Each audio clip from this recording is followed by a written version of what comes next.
Welcome back. This time we are talking about the unfortunate results that happened from this weekend's World Champs. If you didn't see my best performances video, make sure you go check that out first. But I always like to make this video because I don't like forgetting about those who didn't have quite the day they were hoping for. It's such an honor and achievement to get to the World Champs alone, and then to race that tough race course deserves all the recognition, even when they don't have the results they were hoping for. And if you want to know more about those who DNF'd and really didn't have a good day, I wrote a piece about it for a triathlete. You can check it out in the link in the descriptions. First off though, Jan Frodeno, a guy who doesn't really need more attention, but yeah, I was absolutely gutted to see him not have the bow out that we were hoping for. He said 60K into the bike, he realized it wasn't his day.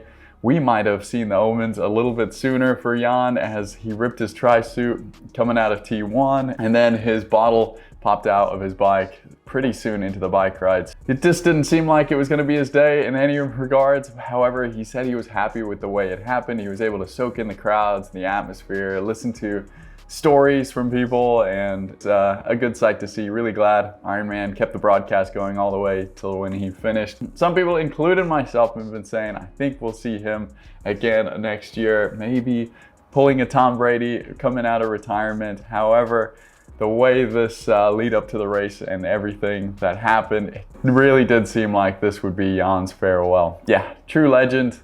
So sad to see him go, and yeah, just hoping he sticks in the sport for as long as possible. And I also loved what he said, that he died doing what he loved. I think that was the best way to sum it up. Moving on from Jan, onto Cameron Wurf. I was expecting a lot more from Cameron, picked him in my top 5.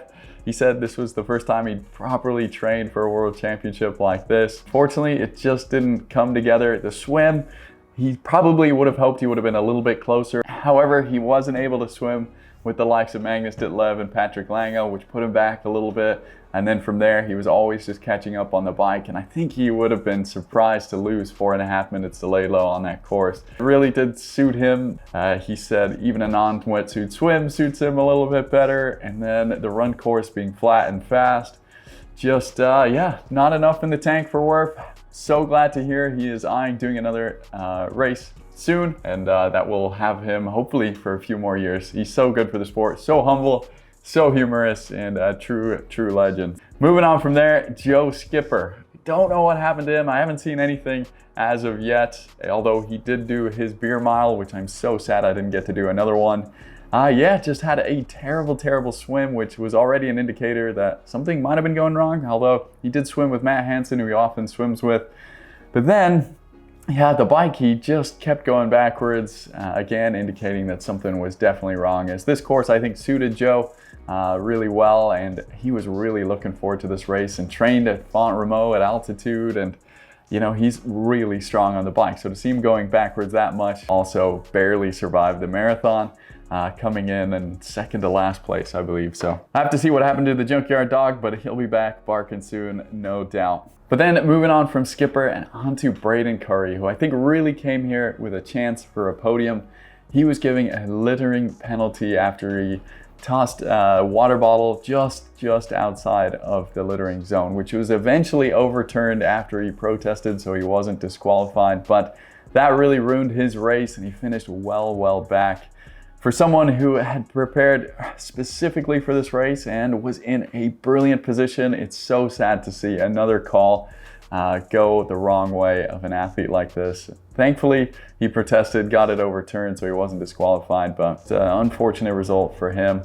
And yeah, really looking forward to seeing what he does next and how he reacts to that. Moving on from Curry though, Clement Mignon. Now, he still had a top 10 result here. Why would I put him in the unfortunate results? Well, I think he would agree he wasn't as happy with the result as he could have been, as he won the Ironman Nice race back in June. A lot of people picked him for the win.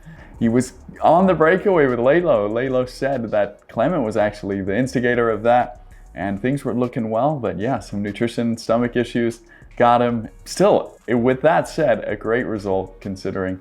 And yeah, another young athlete who I think will be back way stronger next year or 2 years from now at the second Nice World Championships. Like I said, if you want to learn more about the DNFs, including Chris Leiferman, who had a crash, 2 other athletes who were in exceptional form, Peter Hemerick and Dennis Chevreau, also pulled the plug. But then one huge shout out has to go to Brent McMahon for surviving the race. The PTO actually gave him a DNF initially for this race because he took so long to finish. I think it's just extremely respectful to hang on like that and to make it, to get the finisher shirt.